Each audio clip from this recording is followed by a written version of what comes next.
Assalamualaikum warahmatullahi wabarakatuh. Pemirsa santri Obing yang senantiasa dirahmati Allah. Pada kesempatan kali ini saya akan membawakan materi dengan judul Kriteria Pemimpin yang Baik Menurut Nabi. Kriteria pemimpin yang baik menurut Nabi. Semakin mendekati masa-masa pemilihan umum calon presiden, isu terkait kepemimpinan muncul kembali di muka publik. Menjadi pemimpin sendiri bukanlah suatu tugas yang mudah.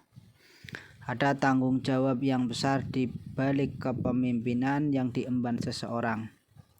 Apalagi jangkauan kepemimpinan tersebut meliputi satu negara dengan populasi yang besar, tentu bukan main-main. Terkait kepemimpinan, Islam sendiri sangat peduli terhadap etika dan moral yang harus dimiliki seorang pemimpin. Tentunya pemimpin ideal dalam sejarah Islam adalah Nabi Muhammad SAW.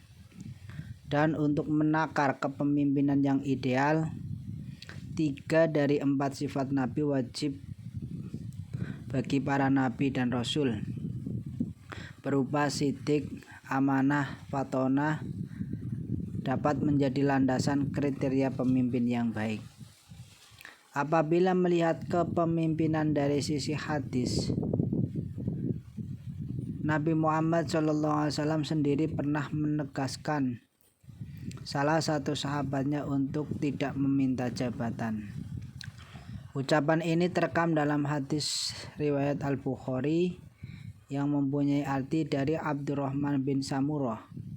Beliau mengatakan, Nabi SAW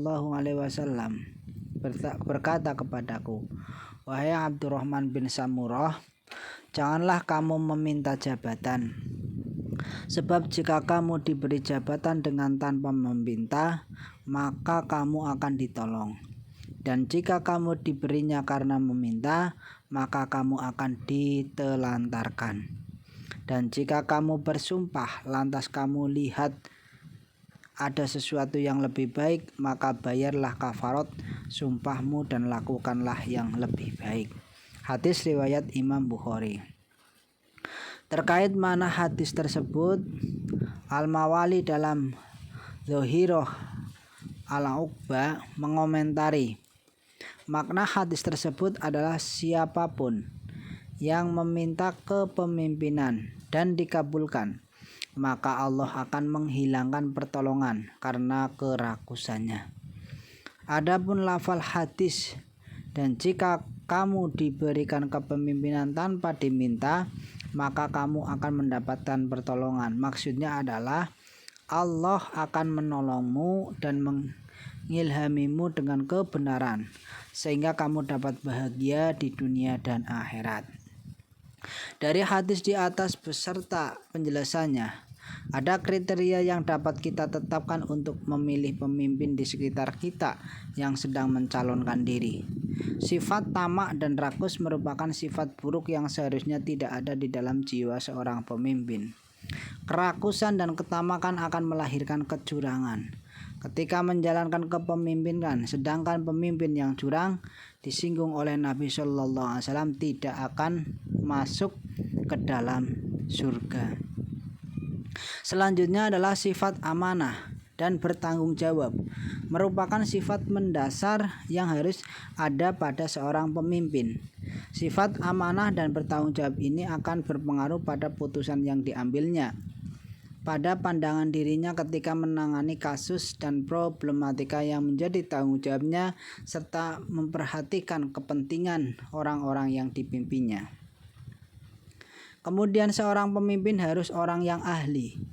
Tentunya keahliannya dalam menata kewarganegaraan yang membawa negara dan rakyat pada kestabilan di berbagai bidang, baik keamanan, ekonomi, politik, pendidikan, kesehatan, dan lain-lain.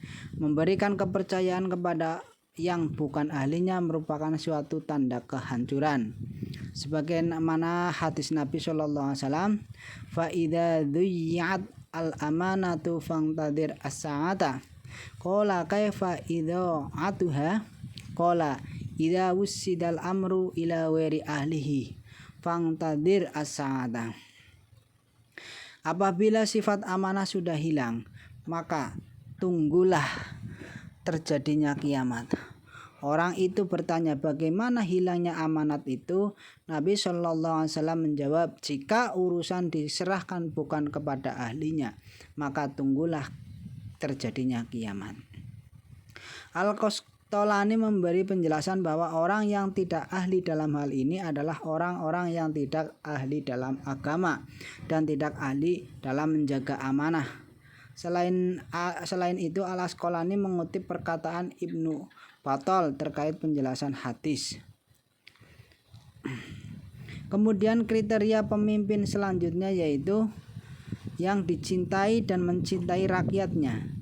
Sebab Nabi Muhammad SAW pernah bersabda, hiyaru a'immatikumul ladina tuhibbunahum wa yuhibbunakum wa yusalluna alaikum wa tusalluna bi alaihim wasiraru a'immatikumul ladina tubghidunahum wa yubghidunakum wa tal'anunahum wa yal'anunakum.